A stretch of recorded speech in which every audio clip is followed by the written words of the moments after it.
All right, it's Chaotic Crypto. This is where we defy tyranny. Here is what we got going on. We got the Bitcoin price. Let's see where it's at right now. It's at 21,129. We've had a good run, no doubt. Lots of volume. Not more volume than this red sell-off candle, but that'll be okay. It doesn't really matter. We do want to see a little bit more volume, preferably. But it's not necessary. Like, this was a lot of selling volume, and we basically equaled it before, but it doesn't necessarily mean as soon as I have the selling volume and buying volume. It didn't get an out spike of buying volume really till way up here. So it doesn't really matter that it's not as much selling volume as this.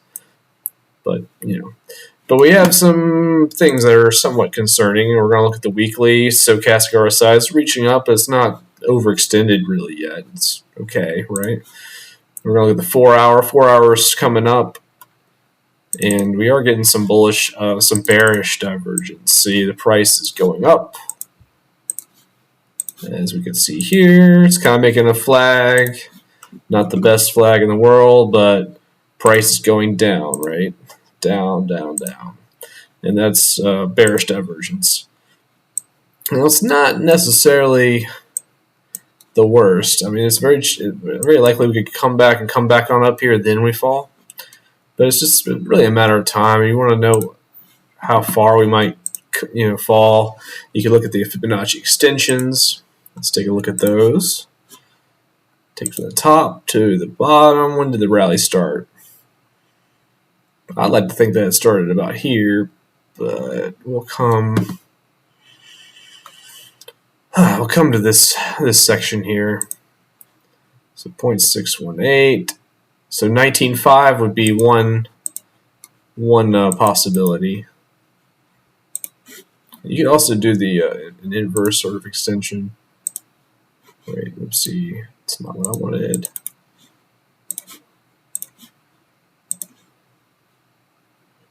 Let's see. Kind of gives you the same sort of. It gives you basically the same thing. 19.5. So 19K really is very likely to be another zone, and we could probably pop down below it. Previous levels. Take a look at the VPVR. We're going to take a look at this. Let's go to look at the daily chart on the volume. Give us a better idea here. All right, see, this will tell us kind of where the trading volume is. Now, once again, looking at 20K, 19.5. The edge of it's 18.8. I don't know if it'll give us more than that. Yeah, so up to 18, 18.8. There's another pocket at 17. We really want to stay above this level and kind of consolidate. That would be preferable. The other thing is Fear and Greed is at 51. That's kind of high. Kind of is telling me that it needs to reset. Yeah, so I mean, it's just very likely that we'll kind of reset here a little bit. I mean, it's been a great rally, but it's just, I think nothing runs forever. It's going to need to recharge. Mana really made a good run. Took a little bit of profits there and reseeded them into some other altcoins. Hey, Helium's coming back. Actually, mine Helium. You probably get a miner for a couple $100. And it doesn't mine a whole lot. I think I've had it about a year. I've had about a year straight now, and I have mined 10 Helium tokens, and at their height, I think they were $60 a token. So if it goes back to those highs, then look at $600. I paid $300, so $300 profit currently. Assuming I'll probably mine at least 10 more tokens, but before any kind of chance I'd take profit. So 20. I mean, that's it's not too bad. I had higher expectations for it, and it's been under a lot of stress with the Solana upset. But Solana's looking good. Like, that's recovering. Once again, please leave your comment, hit subscribe, hit like. It would help a lot because I actually lost a subscriber not too long ago. I don't really know why, so I'm just trying to figure out how can I give better content, how can I help people along this crypto journey. And maybe I'm not the most entertaining guy, but I'm just going to try to get to business and give my opinions where I can. And that's all I can really do right now. I work a full-time job. I've been in since 2017. Studied the markets pretty heavily. I'm not the best trader, but I could have been. If I take my own advice, you can learn how to trade, you can learn all the tricks, but applying them is a whole other thing. Even if you're telling other people how to, like pulling your own trigger is actually really difficult. So just let's see, their volume is 18.4. So if we're going to get a pullback, it's going to be somewhere in that. You can also look at moving averages, which are pretty. Those are really key indicators as well. So I think one of the best ones is the 21 week, and then also the 200 week, and then we'll come down. Look at this. This is the 21 week right here at 18.5. See, a lot of indicators will have confluence. It'll a lot of traders look for two or three confirmations and patterns that will tell them where the price is going to go, and that'd be one of them. And so we've looked at the VPVR, and now we've looked at the 21 week moving average, and like they're both kind of in the same level, right? And we also looked at the Fibonacci. If I can remember right, didn't the Fibonacci extension also do that? So again, it's the Fibonacci retracement. Let's see what that did again. I forget. I'm sorry. I don't have a good memory. I bet it came up in there. Yeah, 19.5. Yeah, that was 19K. But if you want, I bet it would go lower. So if we go actually to the lowest point, 19. It also depends on which, sometimes they'll go to the 0.38 or 0.78 if it's more aggressive. It gives you ideas of where the price could go, right? That's what it's all about. And at the very least, the daily moving average, see where that's at. It's a little slower. This is probably like your nightmare scenario if things really got bad. Currently at 17.8. Even that doesn't sound too bad. 18.5 is its previous resistance. You can look at previous points of resistance, and really it's kind of a box if you wanted to look at the area that it could go, right? Up to this level of support, there's been a lot of activity in those areas, trading activity here, and that was previous support. Now what you want previous resistances to become support. So as a bear, when we drop down here, you wanted it to get rejected by this previous line of support, and it got rejected, became resistance. But then we busted right back through it again. So now are we going to test this line as support so we can move forward again? And these other lines will become also other areas of support and resistance. And you could probably look at there's always confluences. This area. You can look at something like this. Is this going to be the next area? I think it's always a good idea to kind of like make little drawings and projections. Like this is definitely going to be an area, a heavy area of resistance and support. This will probably be what we get into a spring area.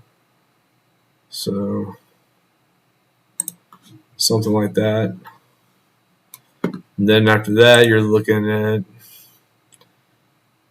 there's a lot. There's a fair amount of barriers we have to cross. So it's gonna be interesting to see what happens. But those are like your kind of like. This is the big one right there. The 30K, 28, 30K is going to be one to beat. And we'll see what happens, right? Yeah, I mean, altcoins, there's still room to move down for some of these things. This is ontology. I stake it on Atomic Wallet for 18%, which is pretty noteworthy. I just don't know if it's gonna. It really needs to start making some higher highs and break up in here. I just don't know what to think about it. A lot of altcoins are pulling back a little bit. DYDX, Gala, Mana had such a good run. Cardano, let's take a look. So Cardano, I can see it coming back, riding this again, coming down to this level at 20, 30 cents. 29 to 30 cents is probably a pretty key level, and then maybe we'll come back on up. And you start drawing these lines, and you start seeing where things can go, right? That's the big thing.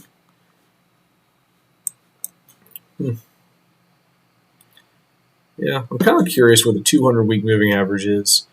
So you can come to, say I already set this as an indicator. You just go to moving averages, you go to indicators, and let's see, technicals. And it's in here. There's like little moving averages, moving average, exponential, convergence, divergence. Hit one of those and play around with it. But you can edit it. Just go to settings. It's the 21 week. The 20 week and the 200 week, 20 week and the 201 week are about the same. The 200 is different. Let's take a look at that. And now this would be really bullish if we can hold this area at 19.5. I think that would be a very bullish scenario. But everyone's looking for that. Also, everyone's also looking at, okay, when is it going to pull back? I think it's pretty likely, just judging from sentiment and media and everything like that, we kind of chop around here for a minute, right? And then maybe come down, and then come up, and then boom. And everyone's going to be like, holy shit, it's going up, and then something like that. Very, very, it's pretty likely, something like that. So we'll see what happens. But, yeah.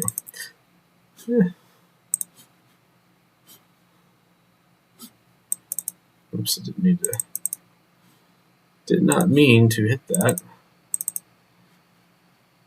But yeah, this daily RSI really oversold, so we'll see. I also want to look at the Crown Trading app and just see if there's been any real big spikes in interest and everything. And yeah, there is a lot of buying volume, but we're still not really completely overheated. I would get a little worried if I started seeing some yellow in this, but we're still so low with open interest. People got so wrecked last year that it's just it's going to get boring again, more than likely. And this is just a really good opportune zone. That's all I'm going to say. The accumulation levels are still amazing right now. You're getting a second chance at a lot of these things. It's pretty exciting, honestly.